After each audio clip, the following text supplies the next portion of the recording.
Hi everyone, this is Jeriko and Ryan from the California Conventions blog here at Anime Los Angeles 2024. We have one of our lovely guests in honor, Miss Kari Walgrhen. Hi. Thank you so much for joining us today. Thanks for having me.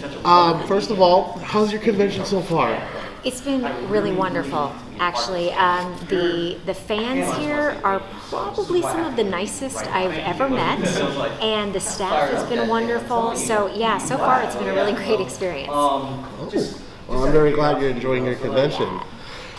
Alright, so the last 10 years, you voiced the character Saber from the Fate franchise.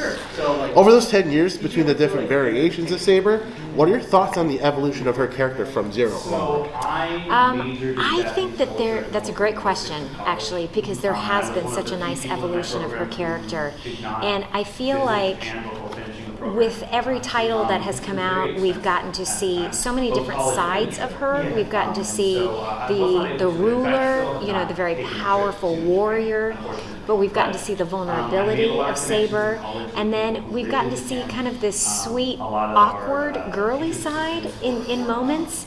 And then, of course, you get Alter coming in, and we see a very dark side of Saber indeed. So, yeah, it's been such a great character to explore as an actor.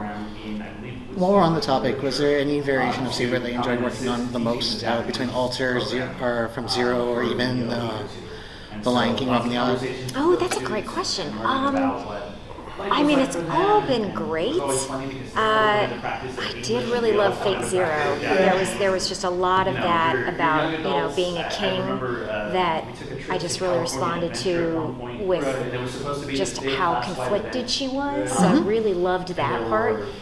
Alter was a lot of fun. I know not as many lines, but there was just something so deliciously dark about that. I think the one scene I loved from Zero was that debate amongst the kings. Just what it means to be a ruler, what it means to lead. One of my favorite scenes, and you know, just for leaders in power in general throughout the world, I think a lot of things in that scene are still very relevant today.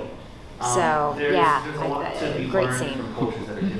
Have you had a chance to play any of the actual visual novels, or even Fate Grand Order from this point on? No. Really? Not yet. I mean, if you were to actually continue, maybe go back and reference it a little bit, would it maybe influence any of your roles for Saber onward? You know, any exposure to that could only help with the character, so absolutely, if I got the chance to do it, I mean, and then knock on wood, if I ever get to play Saber again, yeah, I think it would definitely help with the character. Alright, moving forward. Speaking of ongoing roles, one of your most iconic characters over the last 20 years that you've been voicing is Haruko in FLCL. What is about her character that keeps you coming back to reprise her after all this time? Well, first of all, they let me. You can never come back for a role unless they ask you back or let you audition to come back. So I've been very grateful that they have let me continue to play Haruko.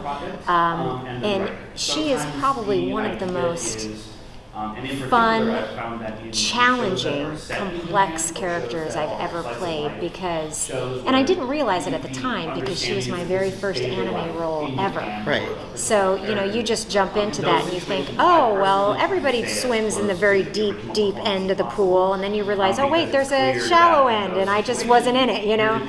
But she's so great because she's vulnerable and tender sometimes, she's completely psychotic and crazy sometimes, she's playing different characters and, you know, pretending to be other people sometimes, she's sexy sometimes, she's vulnerable. So I love the fact that I got a chance to play all of those different sides of her, and it's not a kind of role that you get to do every day, so it's been wonderful to go back to it.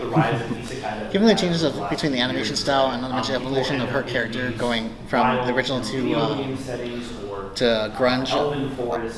Given the changes on it, what's your take on her character over the 20 years between the original and Grunge? Man, it's kind of interesting because they've kind of given her more of a mentor role. Like I don't want to say she's aged a little bit because she's an alien, and how much do aliens age? But they did give her just a tiny bit of an older, wiser feel in some of the sequels. Yeah, so there's been a little bit of that change, but then I also feel like they kept a lot of the same zaniness that made her fun to begin with. Let's make her such an enjoyable character. Yeah, a lot of fun. A bit offshooting from that question. Now, going back to voicing Haruko, like now after all these years, and now considering you just had a child last year. Congratulations. Thank you. Birthday's coming up soon, right? Next month? Yes, next month, at the end of next month. Thank you. Actually, I have a great story going along with that. So with Grunge, they didn't really give me much notice that it was going to happen. So they called me about recording basically a week before I was going to give birth. What? So, I'm recording in my basement studio and everything, and I'm about to pop, and I was like, you guys, I'm gonna try. I'll try, but I don't know. There's a lot of characters you can kind of phone in or that you don't need a lot of energy for. Haruko is not one of them. So we scheduled this recording session the week leading up to the birth, and I get, I get about 3 lines in, and the baby's like, nope, we're not doing this. Just did this major kick and stuff like that. And I was like, you guys, I am so sorry. We need to take a break here. And so we stopped and we kind of talked about it. And I was like, you guys, I'm so sorry. I cannot physically do this role right now. So we talked a lot about whether they were going to recast me because they were on a very tight deadline. They were like, we've got to record it by this time, and I was like, I'm gonna be in labor, I'm sorry, I'm gonna be coming home from the hospital, all this stuff. So basically they pushed the entire schedule, I want to say 5 weeks to over a month, so that I could give birth, recover a little bit.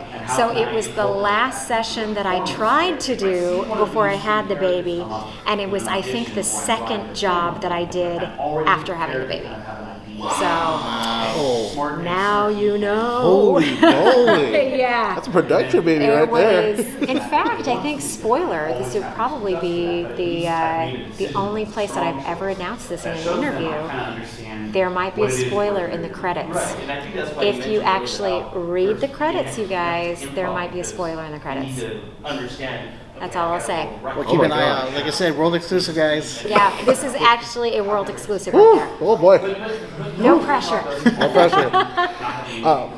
All right, in Eureka 7, 2 of the central characters that focus around it would be Eureka and Anemone. Eureka being like Kuderi, emotionally cold, and Anemone was she's just very out there, very hostile and harsh towards her other. Yeah. Very irritable. That you play how do you approach being the token tsundere of the opposite of Eureka? Well, I don't know if I went into it thinking I'm going to be the opposite of that character. It was just kind of more approaching it. Who is Anemone? What is she struggling with in this? And she was, again, Haruko gets all the psycho girl love, but Anemone, she gets a lot of my psycho girl love because she was used and abused and had a lot of stuff going on. So I found her a very tragic and sympathetic character who just wanted to be loved. So I think that's kind of how I kind of approached it, is just that she just wanted to be loved. She just didn't act on it in the best ways sometimes. Sorry to bring it down the party.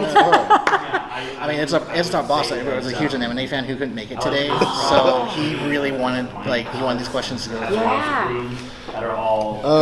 So you continue to voice her through the High Evolution movie trilogy, but in that particular version of Anemone, she's completely different from the original anime, especially with her relationships with Eureka and Dominic. Were there any challenges to approaching how you voiced her in those movies rather than the series? That's a great question. I mean, they wanted her to be a little older, obviously, because even though it's, it's always kind of weird with the timelines and stuff like that, they definitely wanted her to have aged. And again, even though there were differences in the relationships, there were still certain things about her passionate personality, I would say, and just how deeply she feels things that really did carry through into those movies. And so they were very challenging to record. There were some very emotional scenes for her. So I'll say as an actor, they were very fulfilling and challenging to record. Yeah. Being a fan of the Moe movement of 07, I have to ask, given that you worked both on the Melancholy Suzumiya and of course Lucky Star as well, do you have any thoughts on how Moe has evolved as a whole back from 07 up until now in the anime industry, especially with those two shows being a big impact on the Moe era? Oh gosh.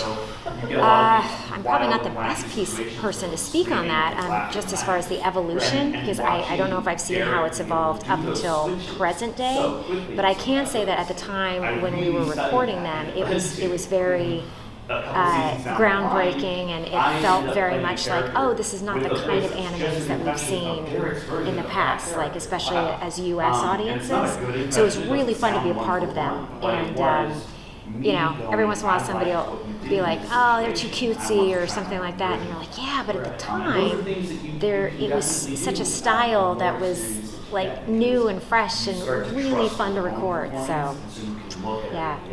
Go ahead. I'm just saying, Seinfeld with cute girls is still making big. Right? Following up on that, between the two projects, did you enjoy Lucky Star or Melancholy more? Lucky Star. There was just, because Kagami